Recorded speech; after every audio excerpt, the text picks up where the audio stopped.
Halo Bapak Ibu Guru hebat, perkenalkan nama saya Sultan Maradoli Siregar, Guru UPTD SD Negeri 10 Rumah Uang. Pada kesempatan yang baik ini, saya akan menceritakan literasi dan numerasi di sekolah saya. Literasi dan numerasi di sekolah saya dilaksanakan setiap hari Selasa dan Kamis. Dan literasi dan numerasi juga dibahas pada komunitas belajar di sekolah. Ayo Bapak Guru, Ibu Guru hebat, mari kita saksikan bersama-sama. Halo anak-anak semuanya. Apa kabarnya? Sesuai jadwal bulan ini, kita akan melakukan kegiatan membaca bersama. Bapak sudah membawa buku baru bacaan bagi kalian.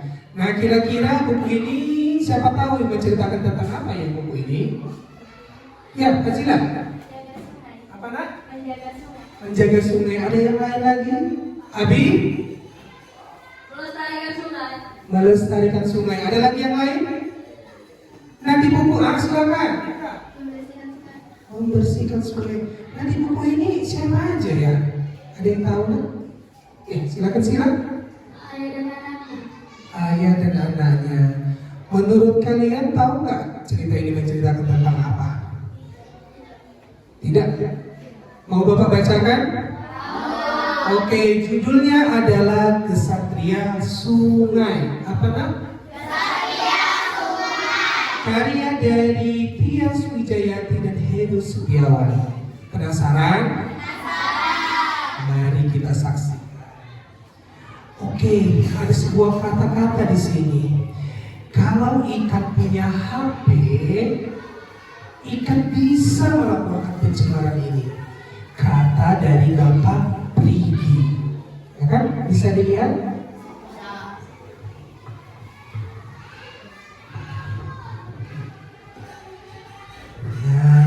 Di halaman pertama ini, perahu kecil itu melambat lalu berhenti. Baling-balingnya terbelilit, sampah plastik lagi Pak, tanya Nina. Pergi, Papa Nina mengangguk. Pergi memandangi air yang keruh. Pergi memutuskan untuk bertindak. Pergi lalu memimpin gerakan untuk melawan pencemaran ini. Lihat nak gambarnya. Ya. Sungai bukan peninggalan nenek moyang. Sungai adalah warisan yang harus kita jaga untuk generasi berikutnya. Stop polusi, stop sungai. Coba katakan nak. Stop Polisi, stop sungai. Coba dengan pegang angkat tangan. Stop polusi, stop sungai. Stop polisi, stop sungai. Kira-kira dari perlawanan ini apa yang terjadi di cerita berikutnya? Ada yang tahu? Tidak. Kira-kira ada yang tahu? Tidak. Dan ternyata ada akibat dari setiap tindakan yang dilakukan. Setelah memimpin perlawanan tadi Miss Prigi harus menjawab banyak pertanyaan dari kantor polisi.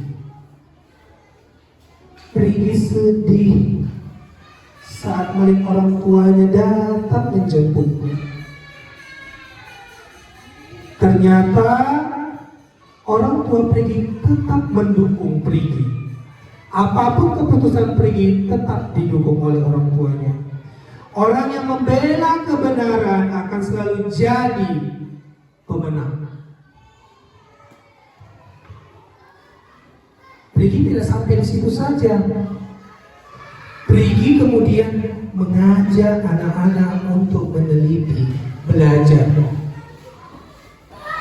Mempelajari tentang air limbah yang sudah dicemari oleh siapa tadi? Pabrik. Nah, pencemaran air sungai ini juga mempengaruhi kehidupan di dalam sungai. Contohnya seperti apa, nak? Seperti apa? Ikan. Ikannya makan apa jadinya? Makan sampah. Ikan tadi ini kalau sudah besar dimakan oleh siapa, nak? Berarti manusia tadi juga makan sampah. Mengerikan enggak? Mengerikan sekali. Itu bisa membuat penyakit tidak ya? Bisa. Penyakit apa kira-kira yang terjadi? Ada yang tahu? Oh, silakan Naila. Sakit perut.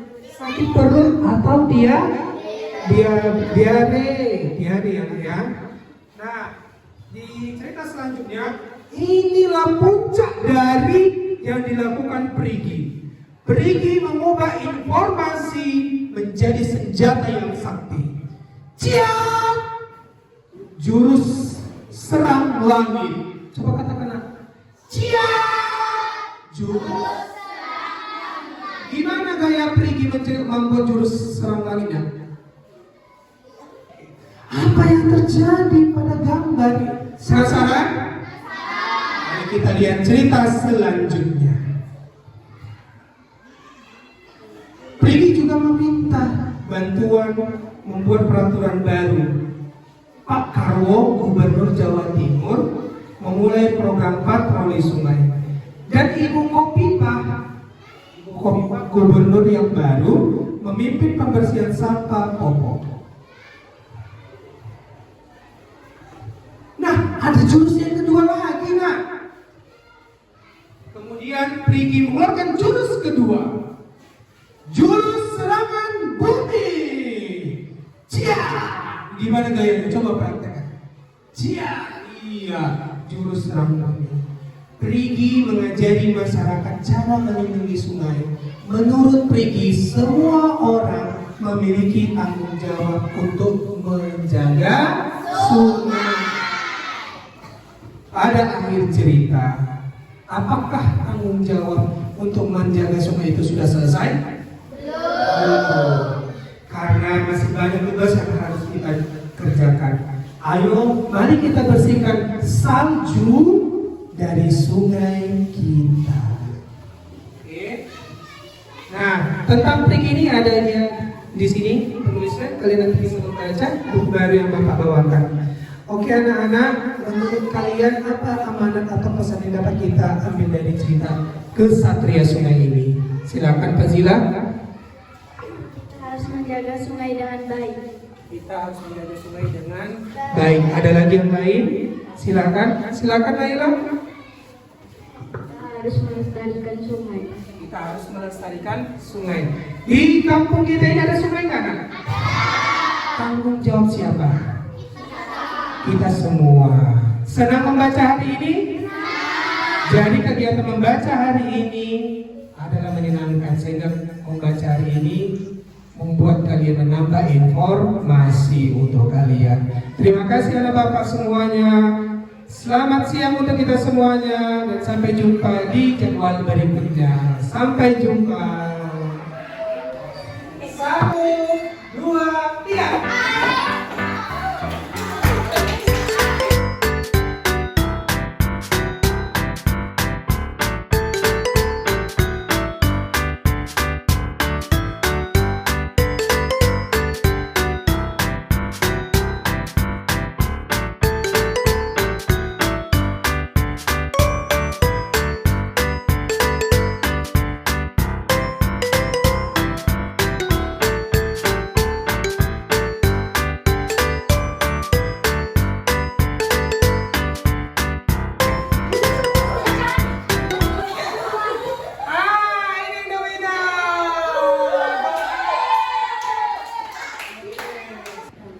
Jadi di sini Bapak Ibu sekalian, teks multimodal itu ada kerangkanya. Kerangka 4 teks, the quote, the text set, framework.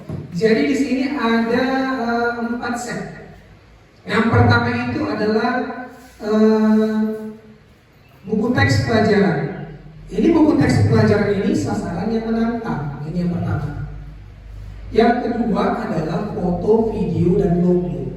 Nah, teks visual atau video visual ini berarti dia dalam bentuk gambar yang sering kita lihat. Nah, teks visual ini mengaktifkan pengetahuan latar murid kita saat mereka melakukan literasi.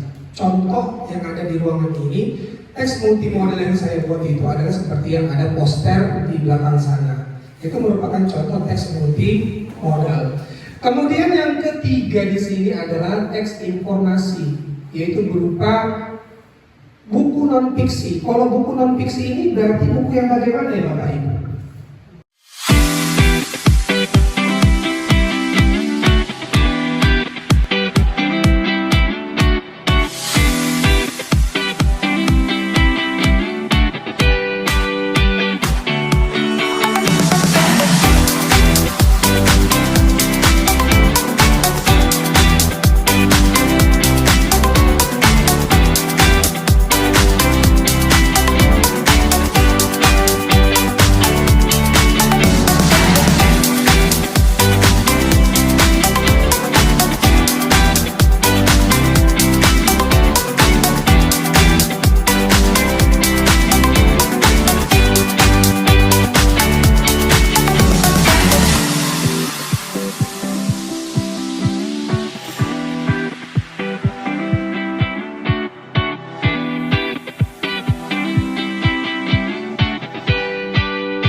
Misalnya gini, baik Bapak Ibu, menurut Bapak Ibu buku ini apa ya? Tunjukkan kepada anak-anak. Nah, Bu Dewi menurut Ibu buku ini tentang? Berarti dia satria yang berada di sungai. Iya, mungkin muridnya ini udah murid excellent, udah tahu dia semua. Terus kira-kira, buku ini siapa aja yang ada di dalamnya? Bu Elija? Biasanya anak itu menjawab dengan jawaban yang di luar buku. Ada bapak-bapak. Iya, ada kacamata, bapak kacamata seperti itu ya. Karena itu jawaban mereka yang kita eksplor. Menurut kalian buku ini menceritakan tentang apa ya? Mereka akan berpikir. Mulai dari jawabannya itu bagaimana Bapak Ibu? Nek sampan mereka berjalan nek sampan ke sana kemari, padahal bukan itu ceritanya. Oke. Apakah kalian tanyakan kembali? Kalau membaca buku itu, katakan judulnya. Judul buku ini adalah pengarang dari Tias Wijayati dan Heru Setiawan sebagai penghargaan kita kepada si penulis bahwa bukunya itu dibaca. Nah, kalau membuka buku itu harus begini. Menunjukkan salah. Tangan kita itu di sini. Tangan ini di sini. Dibuka dari paling ujung atasnya. Oke. Cara membukanya seperti itu. Baru diceritakan apa isi cerita ini. Buatlah semenarik mungkin dengan intonasi dan bidik yang mantap supaya anak-anak itu nggak buyar konsentrasinya. Yang menjadi tantangan kalau kita membacakan buku itu 200 siswa itu bisa jadi sulit. Jadi saran saya Bu untuk yang literasi dibagi 2 aja, yang kelas rendah dan kelas tinggi bisa. Jadi yang tiket bisa untuk membagi cerita itu sesuai jenjang mereka. Kan nggak mungkin saya bacakan buku jenjang B3 misalnya ini kan, untuk anak kelas 1, mungkin anak kelas 1 ya dari. Tapi kalau tentang ibuku tersayang, apa katakan ibu? Ikut semuanya seperti itu. Mungkin nanti kita bisa praktik di pertemuan berikutnya. Nah, kalau misalnya ceritanya seperti ini, menurut kalian apa yang terjadi di cerita selanjutnya? Mereka akan berpikir di selama membaca. Nah, selama membaca itu, jawaban itu tidak ada salah yang benar. Mungkin jawabannya nanti setelah, Pak mungkin sampahnya terbalik, Pak mungkin sampahnya bisa terbang. Mari kita saksikan. Apa penasaran? Penasaran ternyata bukan sampahnya atau bagaimana? Seperti itu.